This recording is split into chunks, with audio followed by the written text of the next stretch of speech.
আরে বাবারে, এখানে তো আসতেছে। যারা বলেন যে টিকটকে বিনোদন কি, এই যে দেখেন বিনোদন কি, দেখছেন হাজার হাজার দর্শক। খালাম্মা, আপনার গন্তে ভুল হয়েছে, এখানে হাজার হাজার মানুষ না, এখানে লাখ লাখ মানুষ। বন্ধুরা দাঁড়ান, আপনাদের জন্য একটি গুড নিউজ নিয়ে আসলাম। তো আমাদের জন্য নাকি একটা গুড নিউজ আছে, তো চলো দেখে আসি গুড নিউজটা কি।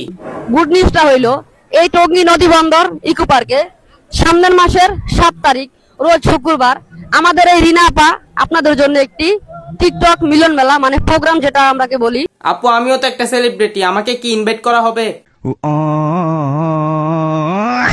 বলে ট্রোল করে তাদের সম্পর্কে আপনি আপনার মতামতটা কি একটু জানাবেন। আসলে বিষয়টা হচ্ছে যা টোল করে এটা জিনিসটা খারাপ, তার কারণ আমরা ভিডিওর জন্য আসি, ভাই বোন মিলেমিশে একসাথে ভিডিও করি, এটাই আমার মজা। জ্ঞানী মানুষের জ্ঞানী কথা। আসসালামু আলাইকুম, দেশও বাইরে যারা আমার ভিডিও দেখেন, আজকে আমি অনেক তো আজকে নাকি ভাইটি অনেক খুশি, তো দেখে আসি খুশি হওয়ার কারণ কি। খুশি, অনেক অনেক ভালো লাগছে। কেন ভালো লাগছে?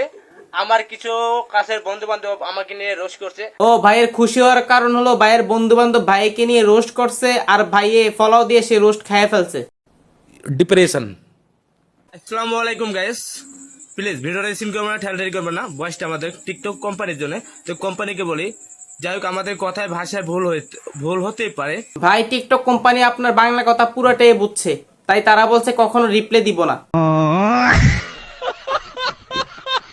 দেখেন আপনারা ভিডিও কেমন লাগে আপনাদের কাছে? ভালো লাগে? Guys, দেখতে পাচ্ছেন আমার ভিডিও তারা দেখে, খুব ভালো লাগে। আপনারা টিকটকে অনেক দূরে গিয়ে যান, আর ফিরে আসার দরকার নাই।